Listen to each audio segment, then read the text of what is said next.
Welcome to the Diablo podcast. We are online at diablopodcast.com, and this is a service of IncGamers.com. I am the host, Flux, and joining me is my co-host, Elly. Good evening. Elly is a year older and a year wiser today, or yesterday. Yes, my and birthday. Everyone will be very excited to wish her a happy birthday. Gifts will be gratefully received. As we mentioned earlier, you're 21 again this year. I am.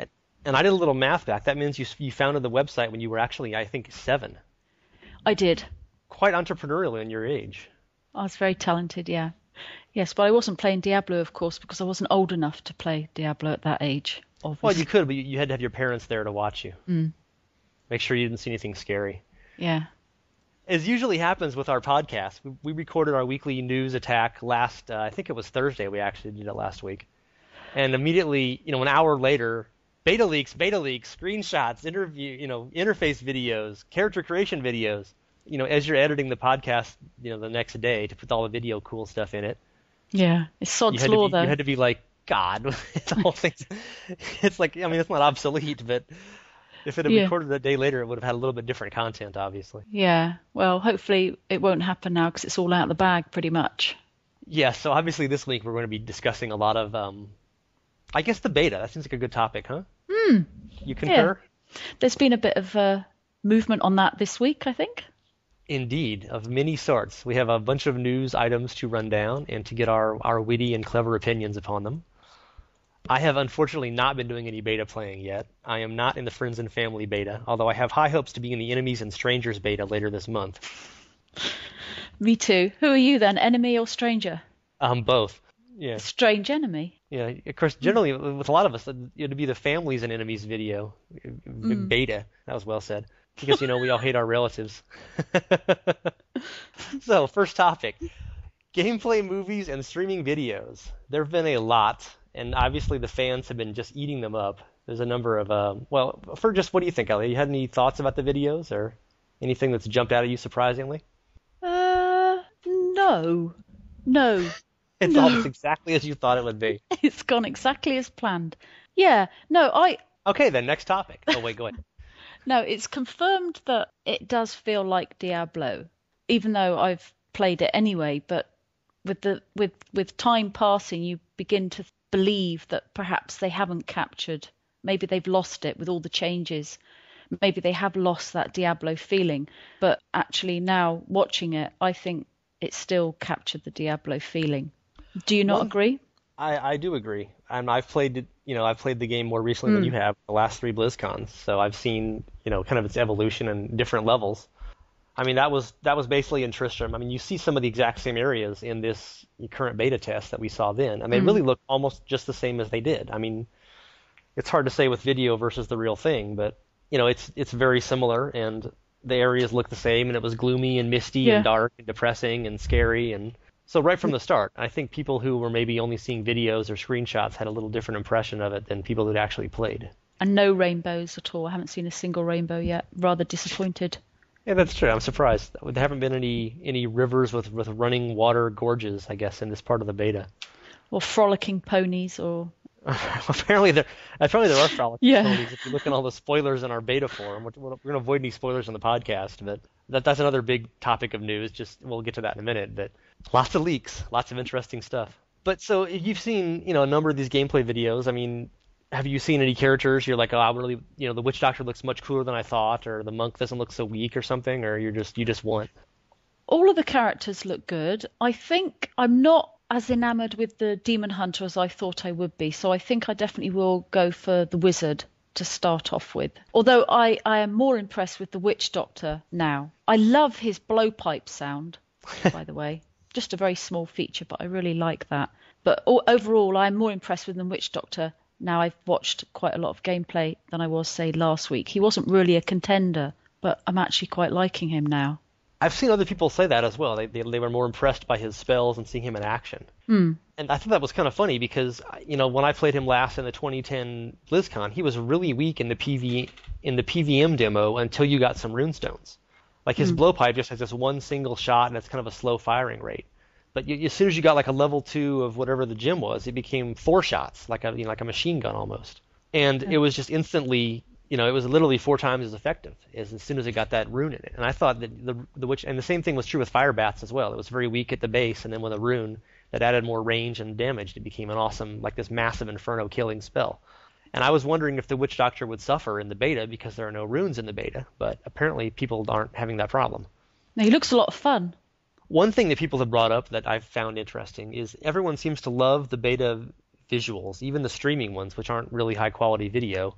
No one's complaining that it's ugly. Of course, obviously some people are complaining it's ugly. That's impossible not to have on the internet with Diablo 3. But most of the Blizzard videos, especially like the last B-roll we got on August 1st, lots of people were like, it's kind of drab, it's kind of murky, the colors aren't very sharp. I don't like the visuals so much. And I haven't heard anybody say that about the beta videos, even the ones that are lower quality. So why is it that these videos that Blizzard produces on their super quality machines, and they render them and they edit them and they put just these highlight packages in, why are they so much less happily? Do we have higher expectations for them, or do they really look worse?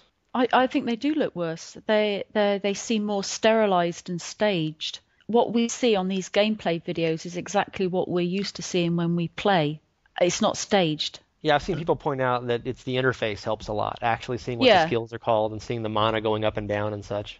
Yeah, but remember. I just think the visuals are better. I enjoy just seeing like 5 minutes of actual play instead of a bunch of chopped up little highlights. I think you get a much better flow for what's happening. You can kind of you can put things in context as opposed to just seeing those greatest hits. 1 second of action from 100 different times. Yeah, I think the August 1st gameplay movie was particularly bland. I know it's meant to be cut up and used in press coverage. It's not really a movie presentation, as it were, in itself. But it was a little bit bland. I think also the fact that we're in Tristram proper, moving around it, getting to see, those of us who played D2 are familiar with it. So it's nice to see how it's changed and going to the graveyard. So I think there's a familiarity with what we're seeing, but it's also new. So I think a lot of people are very receptive to that. More of the vocal people are more receptive to that because it's like, it's good to be back, even though we're just watching someone else.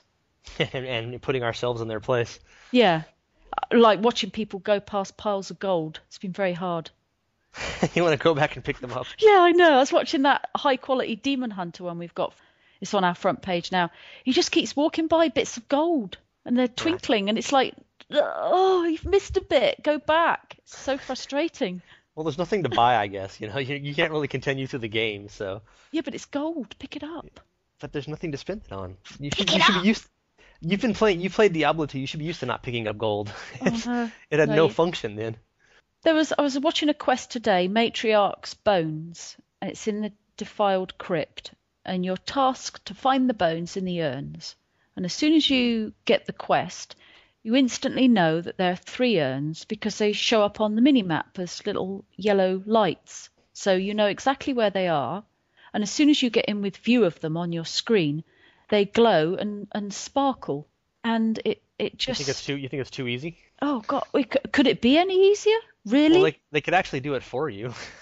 I know. You think, just give me a saved game, I'll load it up and then quit out and that'll be it and job done. And similarly, there's on the minimap top right, there's a bright yellow arrow that shows you where you need to go, the direction, if you're far away from it. If you get closer, it points to the actual thing. So yes. Yeah.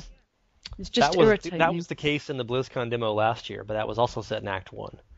So I was going to say maybe that's not the case later in the game. Maybe it's just easier in Act 1 with tutorials and kind of things. I don't know. You think that's it, get it up. Is it done? There we go. Do you think in Act 2 and beyond, the minimap, you're not going to have your handheld so much? That was actually a topic that I had for discussion next, and I'm not sure about how that would work out in terms of the game. I would not be surprised if maybe all of normal even still has all these little beepers. Maybe there'll be an option to turn off some of these things if you don't want it to be so leading you by the nose. But it doesn't matter if they're there in normal and you have your hand held through and they go, right, you're in Nightmare now, you're on your own. You know where they are because you've just done them all. So you're just doing them again, but it's harder. But it's the same quest, so you'll know where everything well, I don't know whether the quest objects, like the urns in this case, would be in a completely different place, unmarked, and you've got to find them. I think they're randomized a bit through the dungeons in most cases. Well, But yeah, it's not, it's not really a puzzle finding game or a puzzle solving or game. They want, it's a game about killing monsters, and obviously their feedback from their internal testers or from what they think people want is, tell me exactly where to go at all times. This is something that I talked about to a couple of the guys on the Weekend podcast some weeks ago about the whole. We kind of ran through the whole story, and people wrote up what was in the beta content from that event Blizzard had in July. And basically, I talked to a few of them offline, and didn't exactly quote them because they didn't want to have their names used for the stuff. But they told me they felt that the game was really a little too simple, and it's kind of like a cattle chute. You go here, and then you go here, and then you go here in the early going at least. And it's impossible to get lost. And, you see if you watch the videos, there's many times it's a single file kind of hallway through trees or something, and you can't get off the track because there's only one track, and there's an arrow pointing where you're supposed to go anyway. And just the levels are fairly small, and it's really pretty linear. And we think that it's going to open up more later in the game. I mean, the surface areas of Act 2 in the BlizzCon 2009 were huge. I mean, they were as big or bigger than any level in Diablo 2 had been.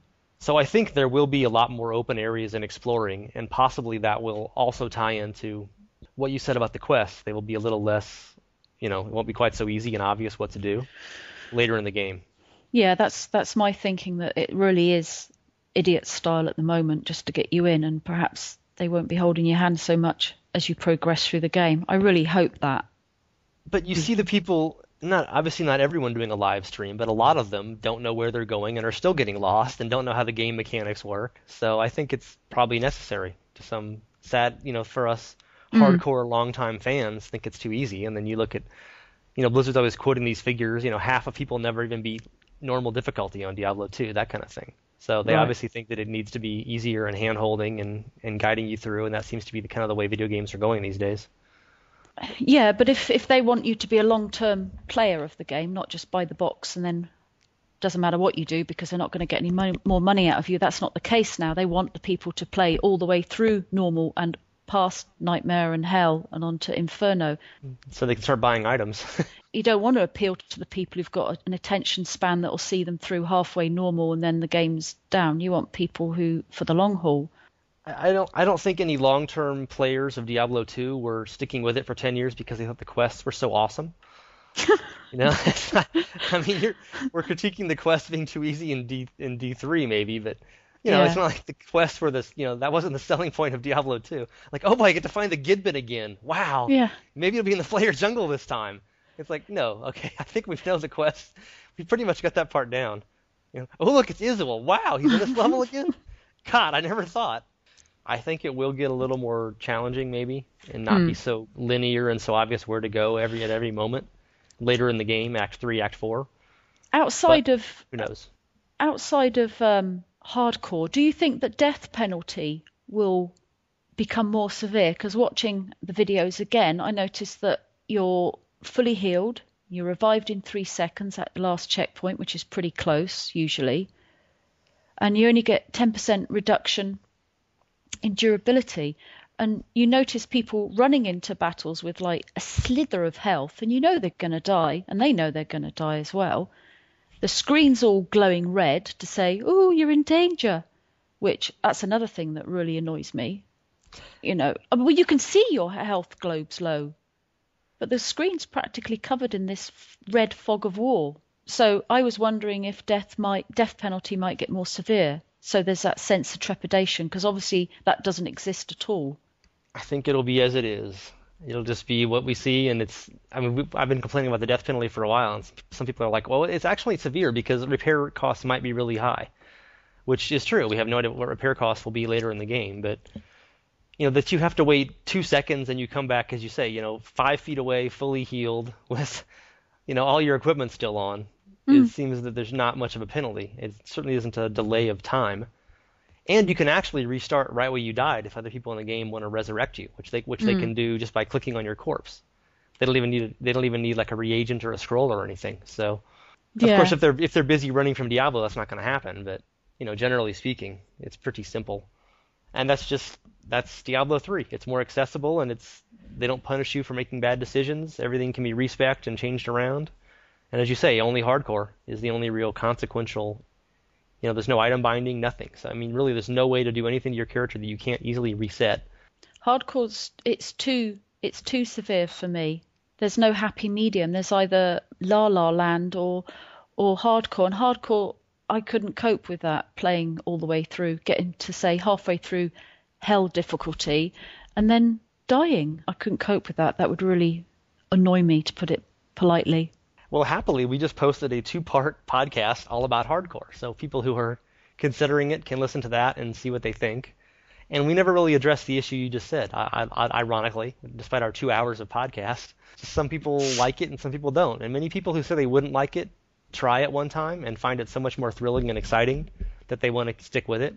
I don't doubt that it's thrilling and exciting, because there's that massive ultimate death penalty, obviously. And that might be exciting until you die, and then you think, yeah. Well, that's when you know it's really exciting. Oh God, all that work. Well, that was a topic. That's one of the main things. People say they don't want to play hardcore because they don't want to waste all that time if they die.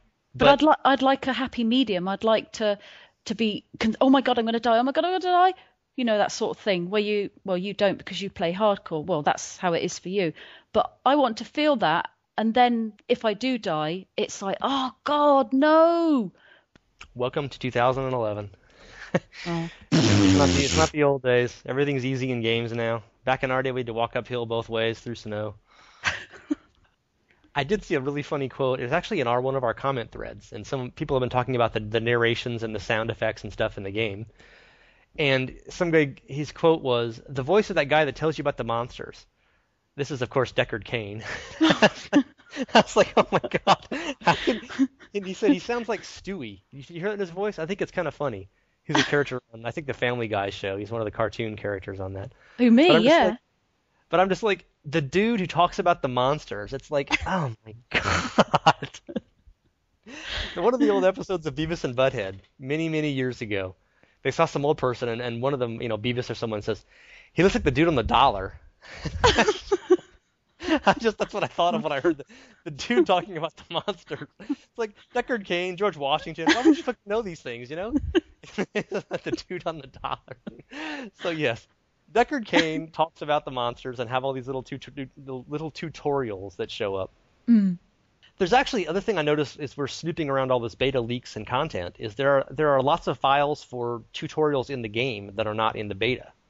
And it's like tutorials, skills, skill runes, monsters, attributes, all these kind of, all the basic interface elements.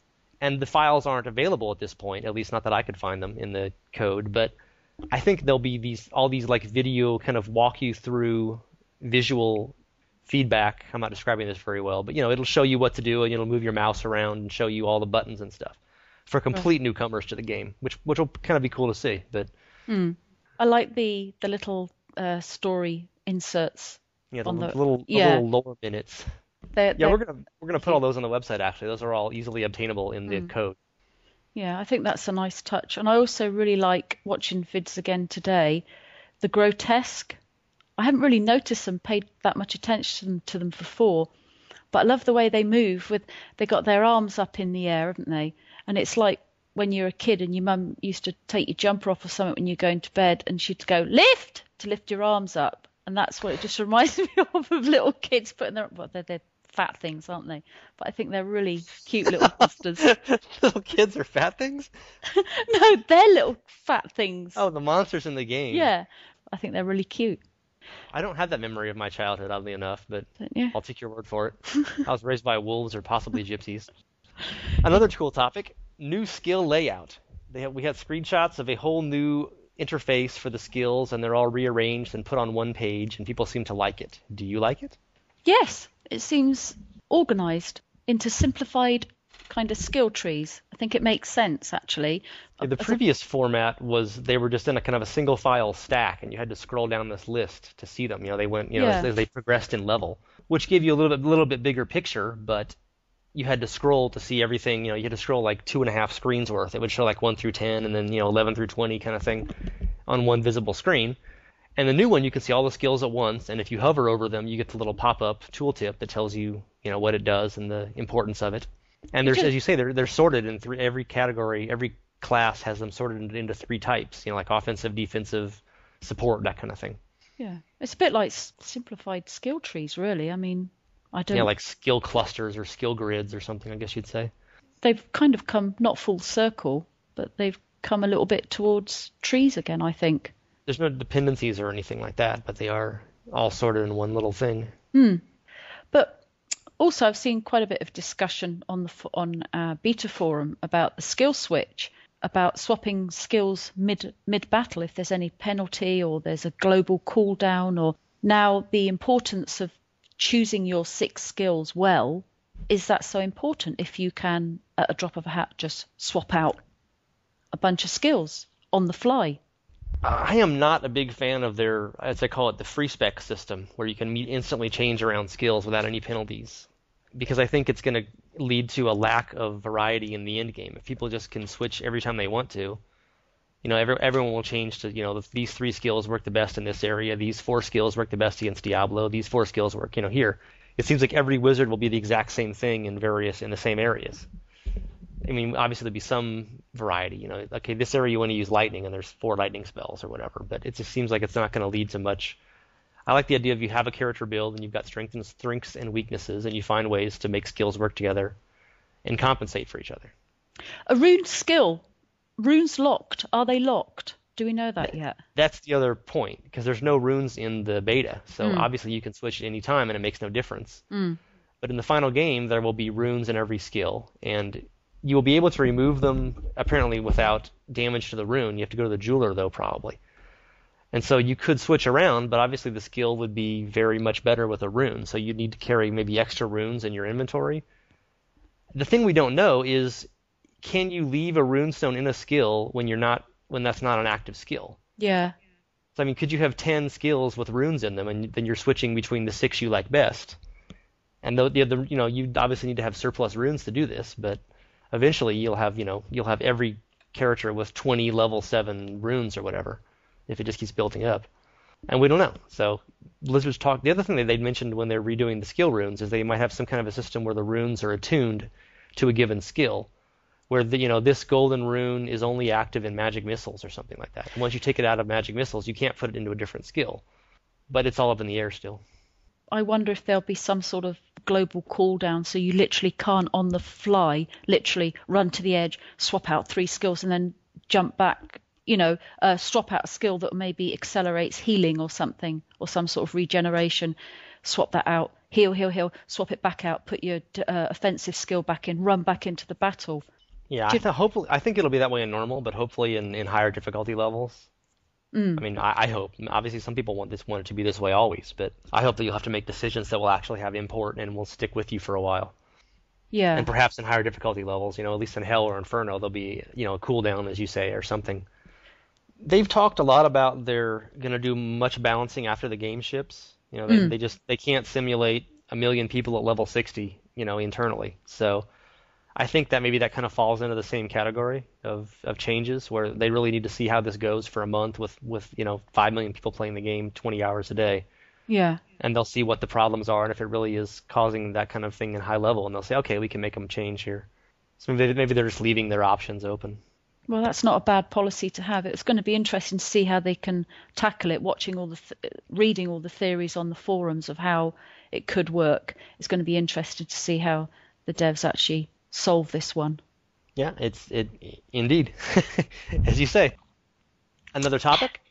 We just got a video today that has a guy did like about a 1.5-minute video showing the game on low, medium, and high, detail settings, graphics quality. And I watched it and I thought, wow, low isn't bad. I wasn't horrified by it.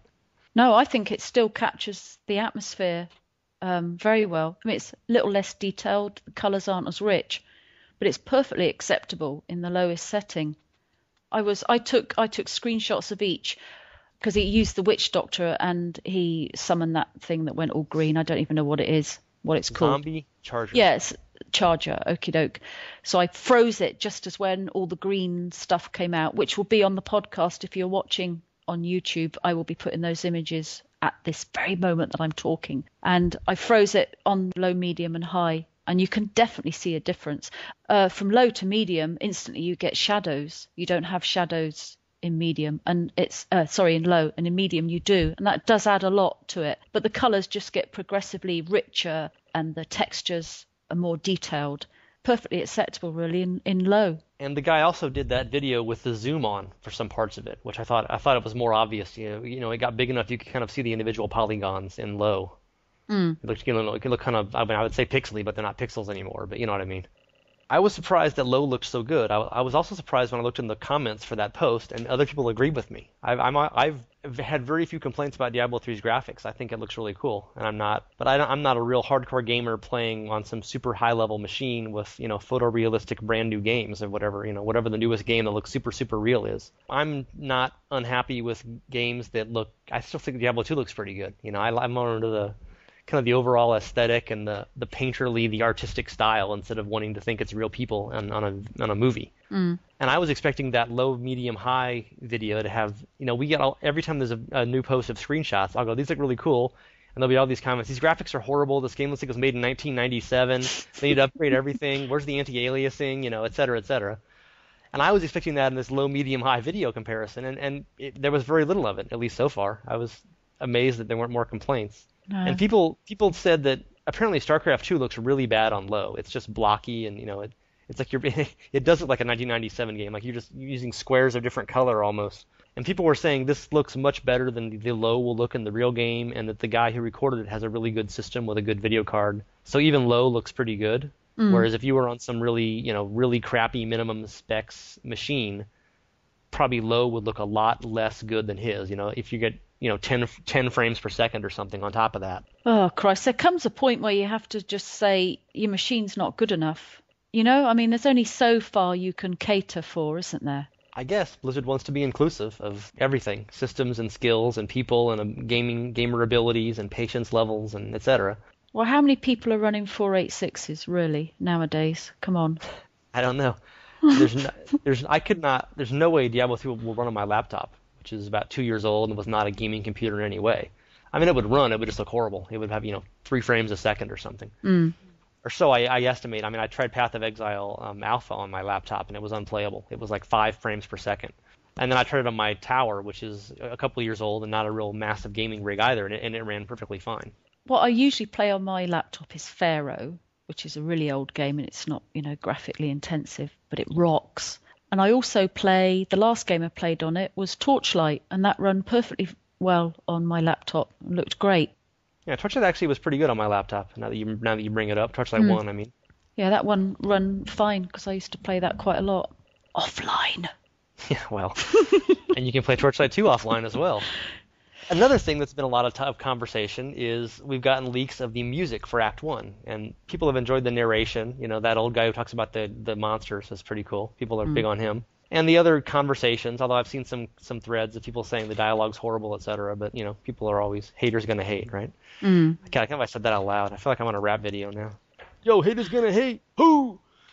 So, next, that was my best impersonation of a rap video.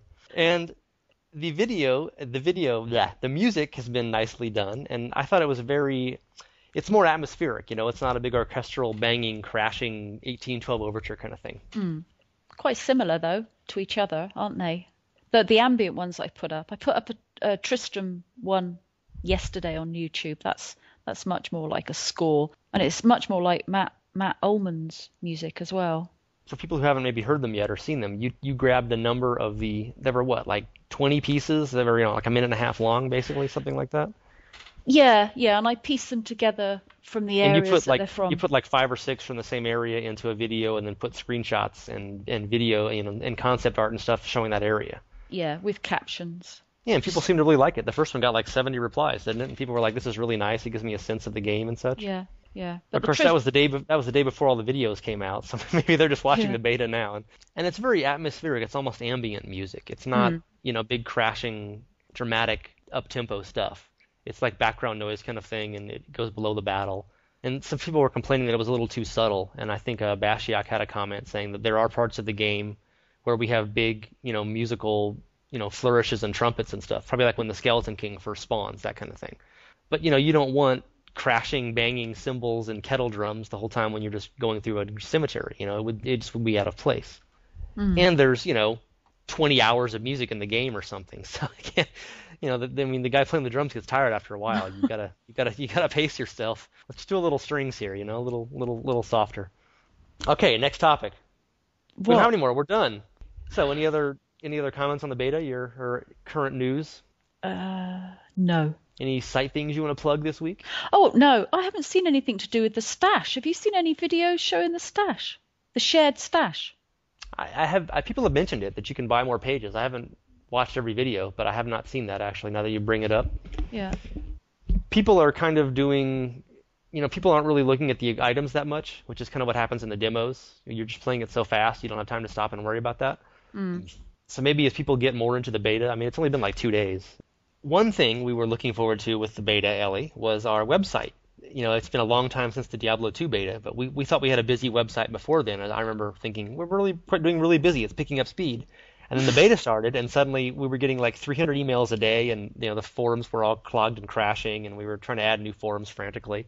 We were a little more prepared this time, and we had the big server problem back on August 1st when the traffic completely swamped it, and we ordered a new massive server that goes to 11. And things have been holding up pretty well, I think. Yeah, they have. I thought it would go down really fast. It hasn't. It's held its own. Russia's had to do a bit of tweakage here and there on the fly, but yeah, no, it's held up, staying online. And it's been loading quickly, and the traffic has indeed increased greatly. I think yesterday was our biggest traffic day ever since the website even started, even bigger than 2008 when the first game was announced. Yeah, it has. It was doing well before with the new server, but literally over this week the traffic has literally over doubled. And I thought... yeah, much more than that, actually. Yeah, it has. It's been phenomenal. So I'm so pleased we got that new server. So if you do get any problems, then just PM Rush Stir. Give him details of any technical problems you're running into, but there shouldn't be any. He loves emails about tech problems. That's his favorite thing. Yeah. It's one of his bonuses with the job. He sits at the PC waiting. Just hoping someone will have a problem. His little eyes light up. Gateway. Okay. I think that's the show. You've been listening to the Diablo podcast. We are online at diablopodcast.com, and I am the host, Flux, and she is... Ellie. And 21 again. Forever young. Yeah, old enough now. Woohoo! Party! Bye. Bye. Beta. Beta bye. Moon.